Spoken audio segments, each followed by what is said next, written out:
दिवाली से पहले ही देश की राष्ट्रीय राजधानी दिल्ली स्मॉग की चादर से लिपट गई है। इससे लोगों को आंखों में जलन और सांस लेने में दिक्कत होने लगी है। केंद्रीय प्रदूषण नियंत्रण बोर्ड के अनुसार बुधवार को दिल्ली का वायु गुणवत्ता सूचकांक 364 दर्ज किया गया, जो बेहद खराब श्रेणी में है और मंगलवार की तुलना में 37 सूचकांक अधिक है। इस सीजन में 23 अक्टूबर का दिन सर्वाधिक प्रदूषित रहा। वहीं विवेक विहार, ITO, द्वारका समेत 11 इलाकों में AQI 500 तक पहुंच गया, जो अति गंभीर श्रेणी है। DTU व दिलशाद गार्डन में हवा बेहद खराब और पंजाबी बाग में हवा खराब श्रेणी में रही। CPCB का पूर्वानुमान है कि शनिवार तक दिल्ली वालों को बेहद प्रदूषित हवा में सांस लेनी पड़ेगी। भारतीय उष्णदेशीय मौसम विज्ञान संस्थान के मुताबिक बुधवार को उत्तर भारत में पराली जलाने की 600 से अधिक घटनाएं दर्ज की गई। ऐसे में दिल्ली के प्रदूषण में पराली के धुएं की हिस्सेदारी 11.16% रही। डिसीजन सपोर्ट सिस्टम के आंकड़ों के अनुसार प्रदूषण में खुले में कूड़ा जलाने से होने वाले धुआं 1.267% रहा, जबकि यातायात से होने वाले प्रदूषण की हिस्सेदारी 13.555% रही। दिन के समय लोगों को गर्मी और सुबह शाम हल्की ठंड का एहसास हो रहा है। बुधवार को कई इलाकों में न्यूनतम तापमान करीब 16 डिग्री सेल्सियस तक दर्ज किया गया। वहीं समग्र रूप से दिल्ली का अधिकतम तापमान सामान्य से 1 डिग्री अधिक यानी 33.1 डिग्री सेल्सियस दर्ज किया गया। न्यूनतम तापमान सामान्य से 3 डिग्री अधिक 20.5 डिग्री सेल्सियस रहा। रिज पे सबसे कम न्यूनतम तापमान 16.2 डिग्री सेल्सियस रहा। गुरुवार को अधिकतम तापमान 33.1 और न्यूनतम तापमान 20.5 डिग्री सेल्सियस रहने का अनुमान है। इसके अलावा सुबह के समय धुंध छाए रहने के आसार हैं। आपको बता दें कि सोमवार को दिल्ली का वायु गुणवत्ता सूचकांक यानी AQI 300 दर्ज किया गया था, जो कि हवा बेहद खराब श्रेणी का था।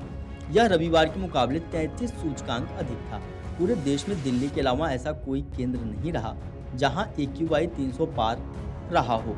दिवाली से पहले ही सांसों पर संकट के बादल मंडराने लगे हैं।